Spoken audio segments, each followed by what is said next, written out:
What's up? I'm in Winco parking lot in US City, California. I'm visiting my cousin. What's up, cuz? This is why Tank hasn't been on. This is why Tank wasn't on in the live stream. But yeah, we're checking on him, seeing how it's going. And right now, I'm heading in. The reason why I'm in Winco is I'm getting popcorn and chips because it's Toonami night. We just saw Samurai Jack. Holy shit, I'm in love with the show. And let me get started about this. But here's the thing. Let me warn you, I'm not holding anything back. I will spoil stuff, not meaning to. So just remember this. Spoiler, spoiler, spoiler, spoiler, spoiler. If you're the guys who care about the ending and not the adventure, then get the fuck out of here. Go watch Samurai Jack and come back. What the fuck? That was my Scottishman accent. That was my Scottishman impersonation. But okay.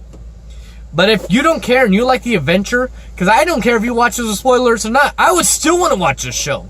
I'm not going in too deep, but alright. How does it start out?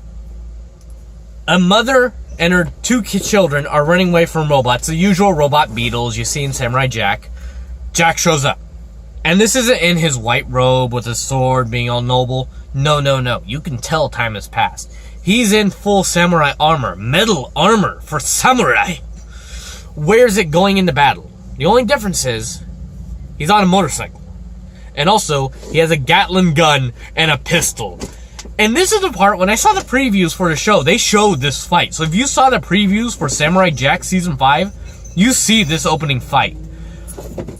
And I saw that opening fight, and I'm like, oh my god, they're going to portray Jack so terribly. They're going to do the opposite of what the Powerpuff Girls did. They're not going to make it too kiddie, they're going to make it too brutal and violent, because Adult Swim might want that.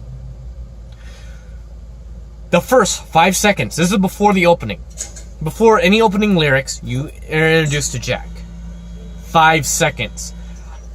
The first second when you see him approach, you see the mother and daughter lose all hope.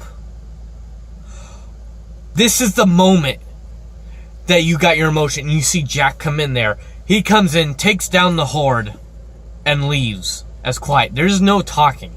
The mother and daughter, all they have is an electrical sign with a vision above there. And I'm watching the show like, oh my god, I'm in love. I'm in love. Alright, I believe it's 50 years, he said, time has passed. Something has happened to Jack, and we're not fully sure. It shows flashbacks through it, and I'll go on about it. Aku might be dead, or really damaged. I'm not fully sure, because they mention him in the show.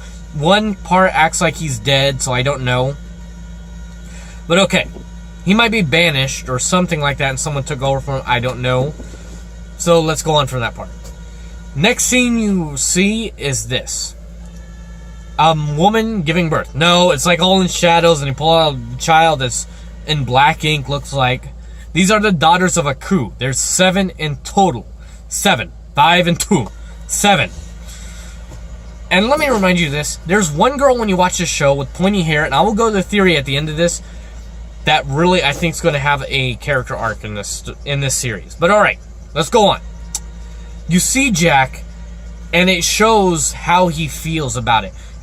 And it shows like him having flashbacks or PTSD style things, visions of his people, his mother, his father, about how he failed them, and something about Aku destroyed the way back home. So I'm not sure if he killed Aku, and Aku in the final part got rid of it, or if Aku destroyed the portal, Jack and him got into a battle, and something really happened to both of them. Because we see Jack is weathered. He's torn down. He's not sure what to do. And he's torn about his family, because his father tells him, you left us to die. You left us to die. And you see his mother come down. You didn't care for us. You didn't care for us. And he's in this forest with all these leaves falling down. And when the wind catches up and these leaves fall, you see a river of dead bodies, basically. They're zombies, but they're dead bodies saying, you failed us, you failed us. And he leaves. And this happens twice in the show, and you're watching it like, oh. And here's the problem with the show. I'm watching, I'm like, okay, this is deep, this is good. I don't really think I'm going to like this first episode. Right when I said that, here's what they captured perfectly. The weird part of Samurai Jack. Because when we watch Samurai Jack, you know there's those weird parts. There's those characters that you love, like, the guy who looked like Black Dynamite as a weeb who did hip-hop a lot. And you know who I'm talking about. He's the black guy who said he's better than Samurai Jack. Looks like MC Hammer and the biggest weeb in the show you'll see. My buddy actually pointed out to me, and this is when I found out the term weeb actually meant. He told me, yeah, that guy's a weeb. Don't you know that? I said, no, what's a weeb? They want to be Japanese. Okay. And this, I don't know the character's name, but I'm just going to call him Jack Dynamite. Because he reminds me of Black Dynamite for some reason. So, hashtag Jack Dynamite. Let's see if that becomes trendy. But alright. What happens next is you meet this character who talks like an old school Hollywood agent, robot character, just took down a city. And what's his power? He has music. He does songs and he can create golems with his flute. When the flute's gone, he can control his sword with some beep like weird jazz music style.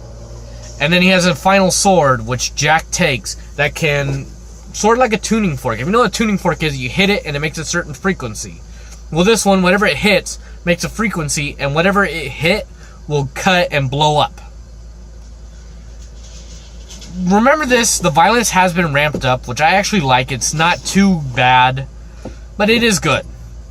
It makes it seem more like an anime nowadays. And I simply love it. This is cinematic. And here's the thing, we have a couple flashbacks, we're unsure. I think it's going to be told over this season, and hopefully it goes on for more seasons. Maybe 2 or 3, or maybe just 1, and then like a movie about it. And that's would be what happens. Like, it tells you about what happened, and then him taking down Aku or something like that, and trying to reform the future because he can't go back to the past. Alright, with that great parts there are a few problems I had. Mainly one. Well, 2. 1, I really wish they brought more about Aku. I really wish they did. 2, well, let me go back to 1. What I mean by Aku, I really wish they would have put more emphasis. What happened to him? Did Jack and him get into a battle? Did something like that happen? Because in the beginning, in the intro where you'd see, gotta get back to the past, Samurai Jack. Oh, whatcha? It's gotta... I love that song, though. But, okay. Where you see that part, he gives an explanation. 15 years has passed. Time has lost its effect on me. And he says... He sort of makes the quote. He goes, gotta get back to the past, Samurai Jack. You know the previews when you hear him say that? That's the intro to the first episode. I don't know if it's all the way through. Hopefully they bring it back. Gotta get back to the past, Samurai Jack. With a little bit of, a little bit of increase on it. But that'd be great if they did. I don't care if they didn't. Number 2, the intro isn't Samurai Jack's original theme song. But that's just me nitpicking. I love that song. Like, gotta get back to the past, Samurai Jack. I actually had that as my notification for a while.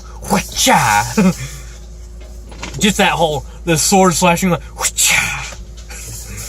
I had that part. Other than that, it's a good return to the show. It's excellent formatting.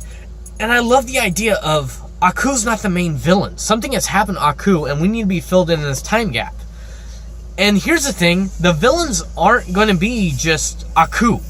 Where each episode it was either him trying to find a way home, Jack getting away home and facing some random villain, or Aku. The recurring villain's going to be the daughters of Aku. Which I actually like this part about it. And here's where I'm going in my theory here. Because when I saw the daughters of Aku, I'm thinking, okay, we're going to have mindless villains here. No. The main one, and this is the one with pointy hair. Remember Symbiotic Titan? Remember the blonde chick from that show?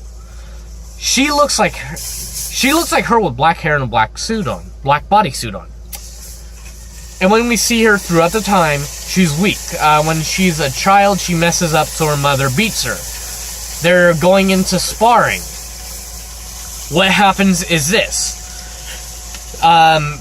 She goes to the side, sees light, looks out the cave, and then sees that, oh my god, this place looks beautiful. The mother says she's weak for doing this. That's where our master controls, Aku. There's a couple other scenes where you see her become weaker, and she's not the strongest as her sisters are.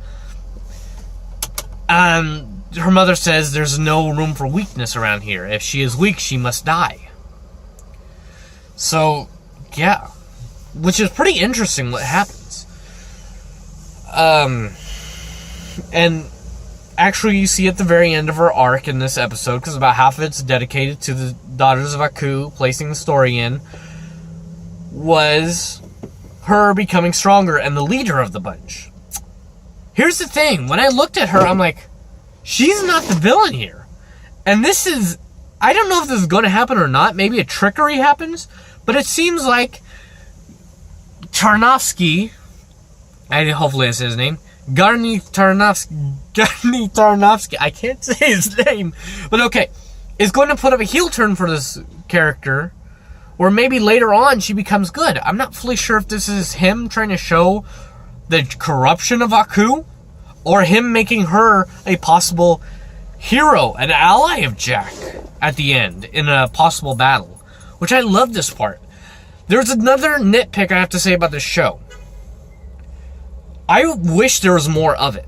And no, I'm not saying because, oh my god, there's so many gaps left on. No, it puts everything nice together, tells you what's going on, shows Jack new guys to the show. They're going to love it.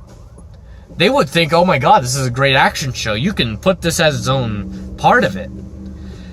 I wish it was like 3 episodes to explain more, like do an hour-and-a-half long special, like a TV movie of it. Just 3 episodes put together of it. But still, I know you want to wrap it up good. And I admit, that was fantastic. And here's the thing, what I'm going to say, this show is simply amazing. If you love Samurai Jack growing up, go check it out. If you want to know what the hype about Samurai Jack is, go check it out. If you don't know what the hell Samurai Jack is, watch some Samurai Jack. This is the best part of Cartoon Network when they had him in there. And this is what I love about the show. This is a return to the status quo. So guys, this is Reject logging off. Check out Samurai Jack. It's on Adult Swim, Toonami, Saturday night at, I believe, midnight. Yeah. So, this is Reject logging off. See you next time, folks.